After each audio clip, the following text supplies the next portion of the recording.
Manx Radio's Update with Beth Espy.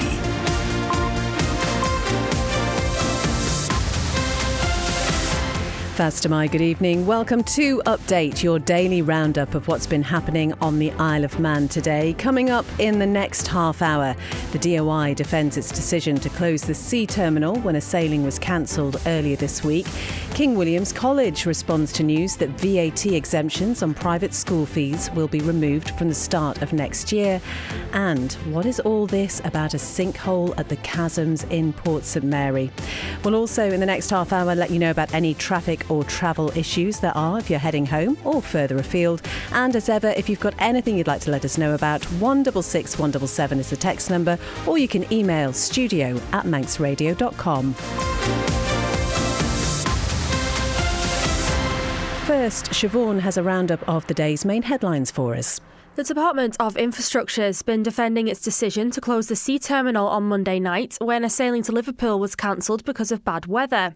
Some of the passengers affected thought they'd be able to stay in the building overnight while they waited for the next ferry to be available, not knowing that the building is closed after the last sailing. A DOI spokesperson has said that when weather affects a sailing, it's the passenger's responsibility to make alternative accommodation arrangements. In the last hour, government has confirmed a ban on the importation of sheep, cattle and goats to the Isle of Man will remain in place. It's after new cases of the deadly blue tongue virus have been confirmed in the south of England. A Manx Grand Prix competitor who failed a drugs test during this year's event says he's as confused as anyone by the situation. Alex Sinclair has posted on social media that he hasn't taken anything and he's trying to get to the bottom of it. He added, though, that he agrees with a zero-tolerance approach and says all riders should be tested prior to signing on to race. People on the Isle of Man are being urged to have their say on trade union legislation. A public consultation is running until the end of October, which looks at industrial action in essential services, ballot requirements and recognition of trade unions in the workplace. And an Isle of Man hockey player has been selected to represent one of the England teams taking part in a prestigious tournament this weekend. Archie Cox of Castletown Hockey Club is part of the England Red squad, contesting the finals of the UK Boys School Games 2024 at Loughborough University from today until Saturday. Further afield, hospitality bosses have accused the UK government of running a nanny state over reported plans to ban smoking in indoor settings. And you might have heard, there's more good news for Oasis fans. The band's added 3 more dates to next summer's UK and Ireland reunion tour. That's all for now. I'll be back with your news at 6. Thank you very much indeed, Siobhan. Now the weather brought to you by Manx Glass and Glazing. Dry with sunny spells, a moderate southwest breeze. That'll veer to the northwest and ease tonight, and temperatures overnight will fall to around 11 Celsius. Tomorrow, a fine day, plenty of sunshine, light winds and around 18 or 19 Celsius, and settled weather continues over the weekend. Who would have thought it? It's only, the end of August.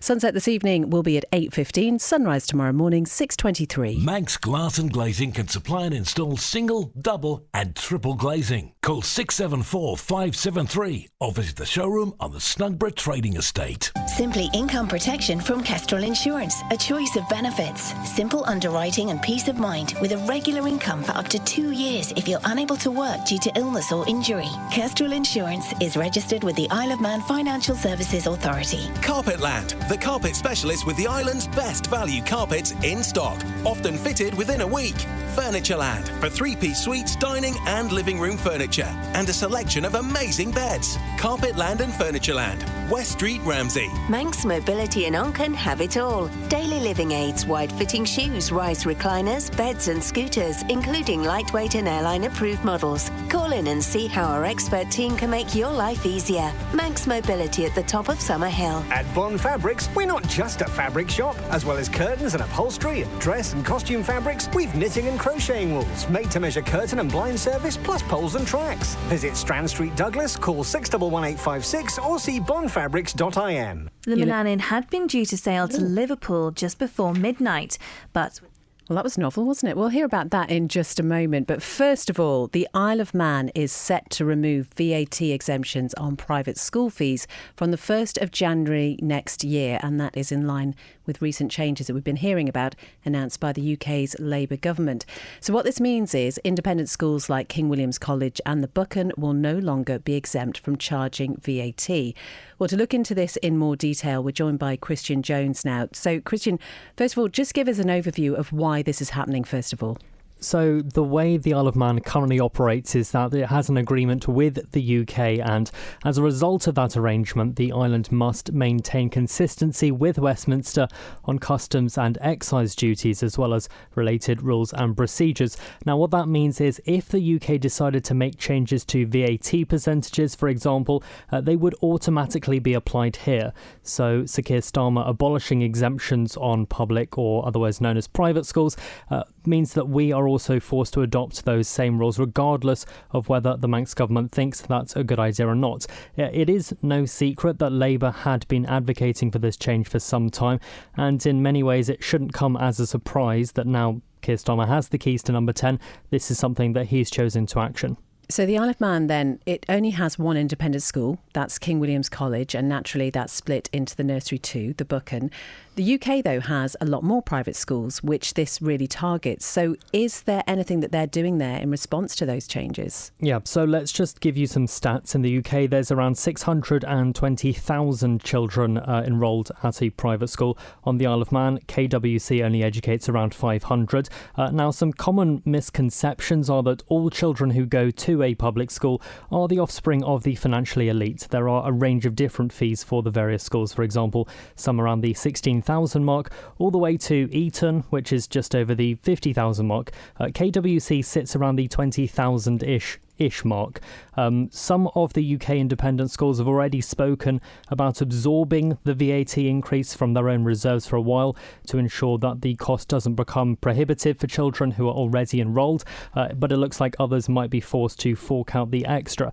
Perhaps this is a loophole, but I know some are accepting in advance fee payments so they can effectively be on the grandfathered system as opposed to the new one that'll come into effect next year.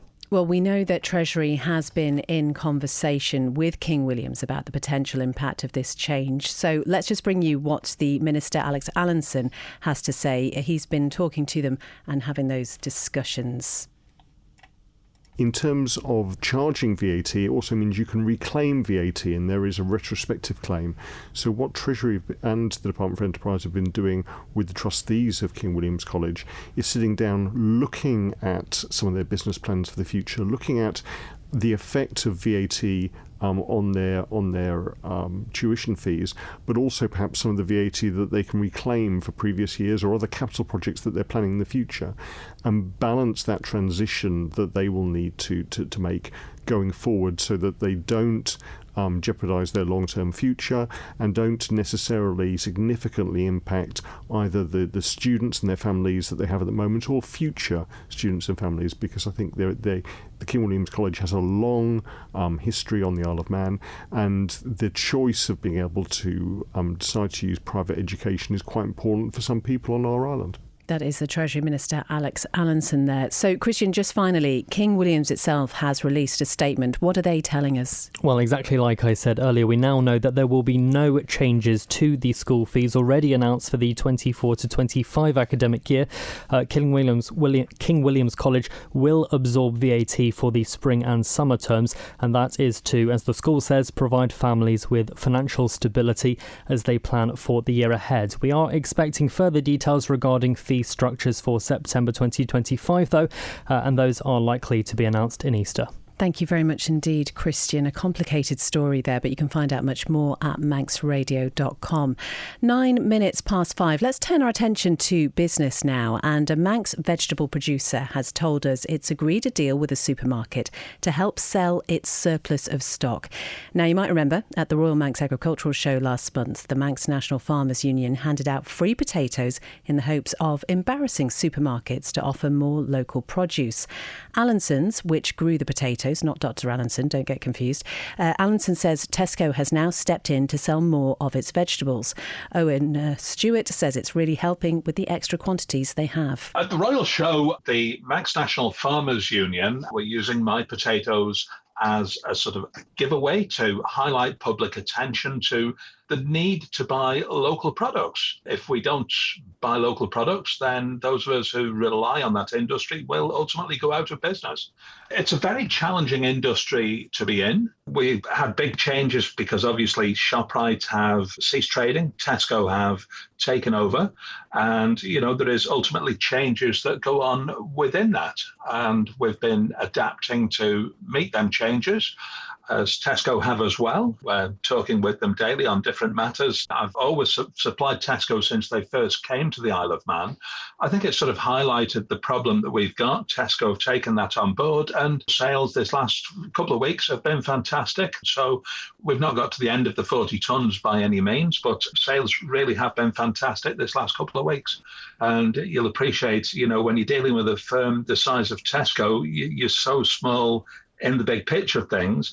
It's not always easy dealing with them, but, they've risen to that challenge. And you mentioned that it's not been an easy climate for producers. For you at Allinson's, what is the outlook for you for the future, for the coming months and years? I'm hoping it's going to be good. It's early days. As I said, it's a very challenging industry to be in. In real terms, the food that we produce is, I feel, very cheap. Costs have gone up tremendously over the last few years. So, we just have to keep looking at these things and working with what we've got. So we're hoping for a positive outcome overall. That is Stuart Allinson of Allinson's Manx Produce there. And we have also heard from Andy Sanderson, who's the Tesco store director over here. He's told us they were really keen to help, and you can find out more about that at manxradio.com.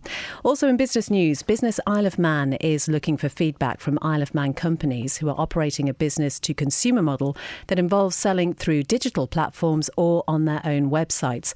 Now, the agency says it's working to support local businesses in the digital marketplace. The first stage of this work, they say, is to collect insights on the challenges they face with various platforms, and they say they really want to help improve their online sales experience. So this survey is on until Saturday, that's the 31st of August, and I've posted the link to it on Manx Radio's LinkedIn page. Now, Ramsey Crook will bring us a stock market report this evening, and UK stocks, they tell us, maintained gains this afternoon despite a negative after-hours reaction to Nvidia's results, the lack of tech stocks in the UK index proving a rare boon.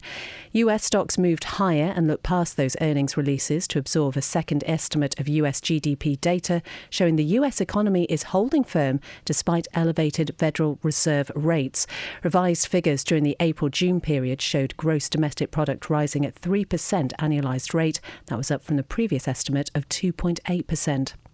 Oil prices rose around 2% after two losing sessions as concerns over disruptions in supplies from Libya, a member of OPEC, provided price support, and gold continued its intra-day recovery. And in corporate news, luxury goods brand Ferrari continued its race ahead. See what they did there? The Italian firm has rallied 44% this year to a record high. Well, let's look at the prices of the commodities. Gold up 0.66% this evening at $2,000,518. Brent up 2.15% at $79.03. And the latest from the FTSE 100 at the close, it was up 0.44% at 8,380. And the latest from the Dow Jones a short time ago was up 0.66% at 41,360. And the Nasdaq up 1.06% at 17,740. I'm running late again. Do you know where I put my car keys? In the fridge. Where's my phone? Under the dog basket. Bye. You haven't forgotten that we're seeing Ramsey Crook all later? Oh, no, of course not. 5 p.m, is it? 2:45. I'll be there.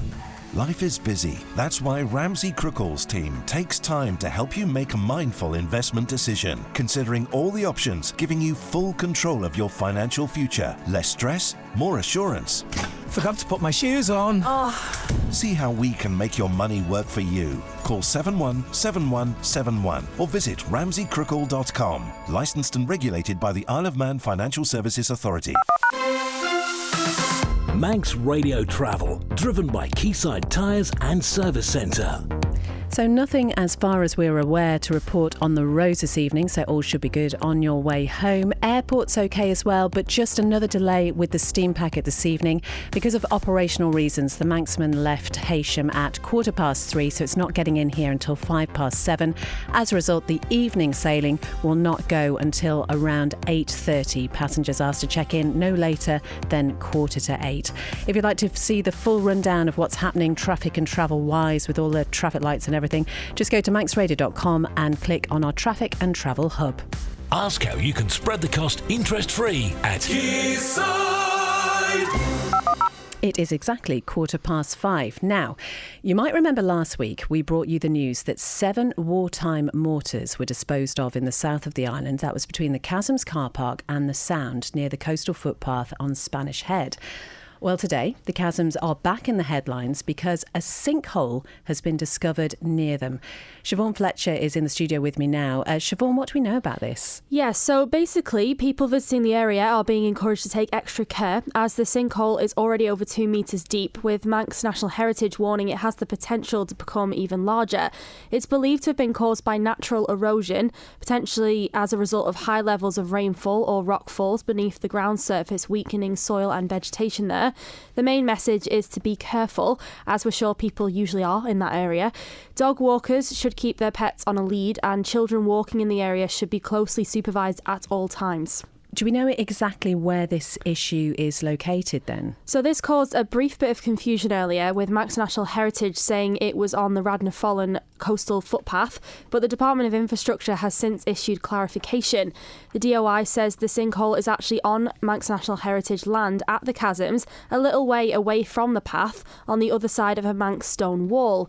There are no issues for those using the actual coastal footpath. They say there are warning signs in the vicinity, warning of potential hazards in the area of the Chasms, and temporary safety barriers are also in place around the hole itself. They'll remain in place for the foreseeable future.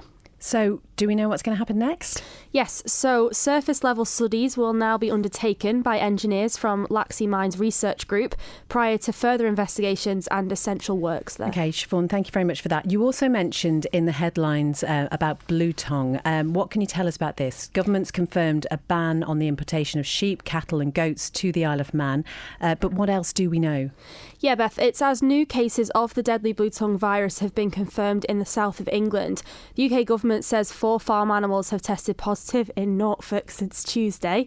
The cases are the first in the UK since March, and the transportation of livestock around the affected farms has been halted. So I'm going to test your knowledge here then. What exactly is blue tongue? It's a notifiable disease that affects ruminants, that's animals like cattle, sheep, goats and deer, and camelids such as alpacas and llamas. It's spread by the bites of midges and can cause infertility and breathing problems in animals. The island's chief veterinary officer, Dr. Amy Beckett, is asking farmers here to continue to monitor their animals frequently for clinical signs. That's things such as lameness, lesions in and around the mouth and a loss of appetite. Report any concerns to DEFA immediately. The ban also applies to other ruminants and restricts the imports of their germinal products as well. It's worth noting for our listeners though, it does not affect people or food safety, so meat and milk are still safe to eat and drink. And when was this ban initially put in place? That would be back in November 2023. Between then and March this year, there were 126 blue tongue cases in England, but the island has remained and remains disease-free. Siobhan, thank you so much for that. And you can again go to the Manx Radio website and read about that in more detail. It's 5:18. The Department of Infrastructure is defending its decision to close the sea terminal on Monday night when the Liverpool sailing was cancelled. Now, this is after claims a number of passengers were left stranded. Amy Griffiths has more. The Manannan had been due to sail to Liverpool just before midnight, but was cancelled because of bad weather. The decision to cancel that sailing was made just before 9 o'clock, so with around 3 hours' notice. Of course, it was also the last day of Manx Grand Prix, so a number of those affected by the cancellation would have been motorbike fans here for the event, who'll have been staying at tourist accommodation that they had presumably checked out of. It seems some of those people thought they'd be able to stay in the sea terminal overnight while they waited for the next ferry to be available, not knowing that it closes after the last sailing. One person whose son and partner were among those affected took to social media to thank the Barbary Coast in Douglas, which was kept open so anyone stranded could stay there and keep warm. Andy Gibb runs the restaurant and says one of his managers had asked for permission to do it and that he wished government had the same compassion for our visitors. Now DOI has defended its decision to close the sea terminal that night. It says it's policy for the building to be closed after the last steam packet sailing. A spokesperson says while there are emergency plans in place to keep it open in exceptional situations, if there's no accommodation available on the island, for example, on this occasion it believes there was sufficient notice given of the cancellation and that there were places to stay. It adds that when the weather affects the sailing, it's the passenger's responsibility to make alternative accommodation arrangements. The steam packet is said to have advised local passengers to return home and visiting passengers who've been staying with family, friends or local businesses to return to their accommodation if possible or find an alternative. However, DOI acknowledges that it can be challenging to find a place to stay unexpectedly and has encouraged everyone to consider travel insurance that includes cover for unforeseen circumstances. It finished by saying it was pleasing to hear of a local business helping passengers during this difficult time and that government appreciates the discomfort felt by those affected by travel disruption. It hopes that passengers still had an enjoyable visit to the island. Amy Griffiths reporting there. And again, this is a subject which has cropped up on Man in Line quite a few times this week. 66 13 68, incidentally, if you'd ever like to phone in live during the show and speak to Andy if it's an open line or if he's got guests in as well. 21 minutes past 5. Now, earlier this month, we heard from Billy Cooley, who had organised a raffle in aid of Hospice Isle of Man. Entrants stood the chance of winning a motorbike and helmet signed by stars of the Isle of Man TT. So that draw was yesterday. Lewis went along to see who'd won and also spoke to Billy and James Brew from Hospice. 1,977 tickets sold, £29,655 raised for Hospice. I'm over the moon with that. We're getting there. I'll get 100,000 next year. 100,000 next year. But all this effort over the last few weeks, the golf day included, it's all for Hospice. Why have you done it? Hospice is very close to me, as I think lots of people out there know, but I've got to say a big thank you to everybody who bought a ticket. They are the people who's made this happen. So everybody out there, further afield, I think we had one guy from New Zealand, was it, who's entered as well. So a big, big thank you to all out there who's bought the tickets and to all our Hospice staff as well. Fantastic amount raised. If anybody's got any good ideas for me for next year, what to do, ring up Hospice fundraising department, put your ideas in, and whoever wins the best idea, they will get £100.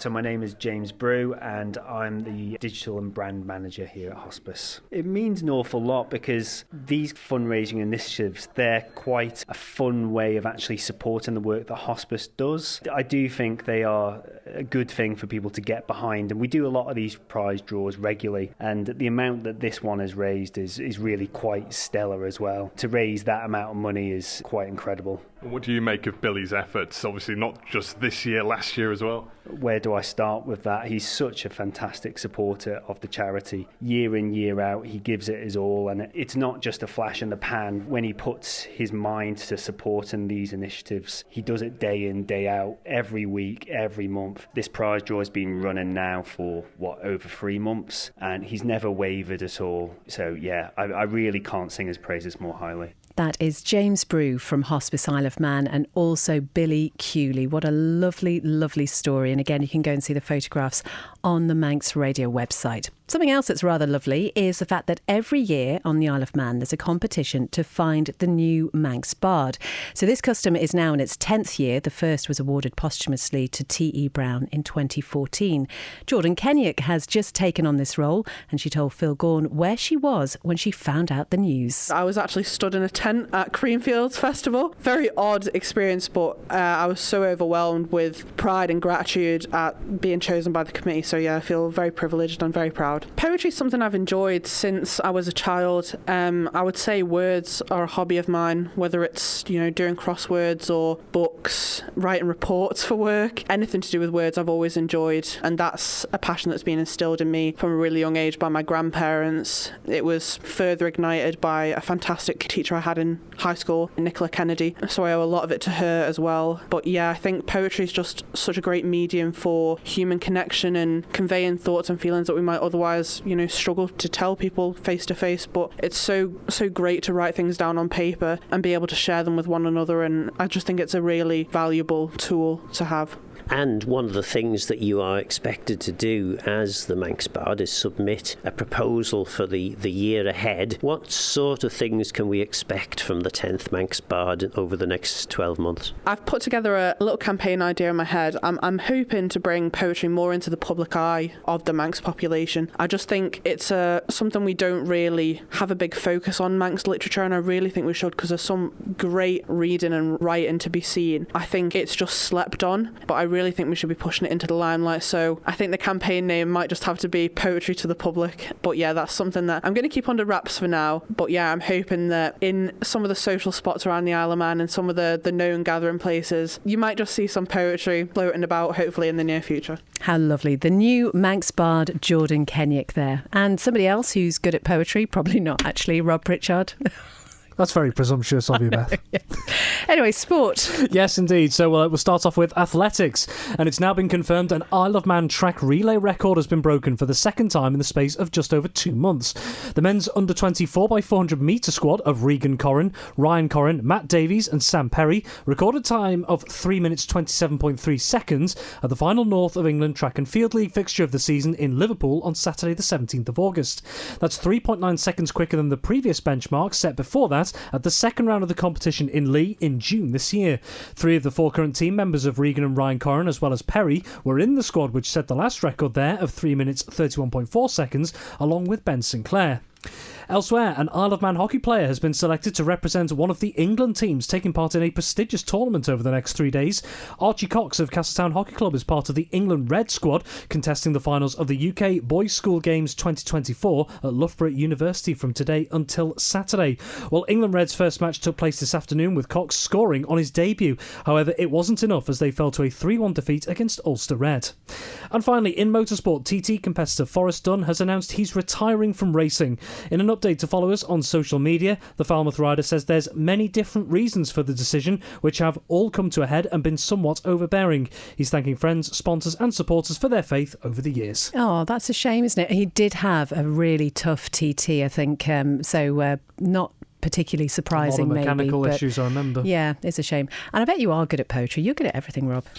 That's again very presumptuous. Very presumptuous. Yes, I'll stop now. That is all from Update this evening. We got through it somehow. Thank you so much for your company. Remember, you can always contact us in the newsroom by emailing newsroom@manxradio.com if there's a story happening in your neck of the woods. And for much more on all tonight's stories, you can head to the news section of the Manx Radio website.